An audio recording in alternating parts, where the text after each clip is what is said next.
দোকান মালিক কি এমন বলল যার কারণে মেয়ে দুটির মন এত খারাপ হয়ে গেল?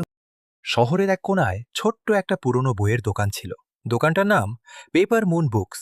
খুব সাধারণ একটা জায়গা। পুরনো কাঠের তাক, জানলার পাশে ছোট ছোট গাছ, আর সব সময় ভেসে থাকা পুরনো বই আর কফির গন্ধ। তিথি সেখানে অর্ধেক সময়ের কাজ নেয় গরমের ছুটিতে। সে ভীষণ গোছানো স্বভাবের মেয়ে। সবকিছু ঠিকঠাক না থাকলে তার শান্তি লাগে না।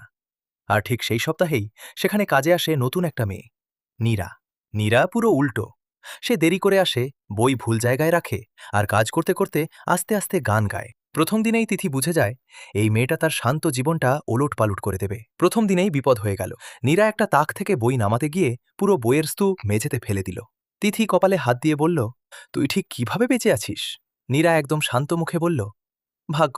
তিথি বলল, তোর ভাগ্য শেষ, কারণ এখন থেকে তুই আমার সঙ্গে কাজ করবি। ধীরে ধীরে বইয়ের দোকানটা ওদের সবচেয়ে প্রিয় জায়গা হয়ে গেল।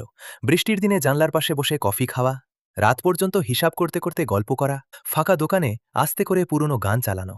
একদিন বিদ্যুৎ চলে গেলে নীরা পুরো দোকান মোমবাতি দিয়ে সাজিয়ে ফেলেছিল।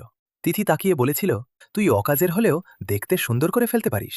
নীরা গর্ব করে বলেছিল, এটাও একটা গুণ। একদিন দোকানের মালিক হঠাৎ বললেন, কয়েক মাসের মধ্যে তিনি দোকানটা বন্ধ করে দেবেন। কমেন্ট করুন নেক্সট পার্ট।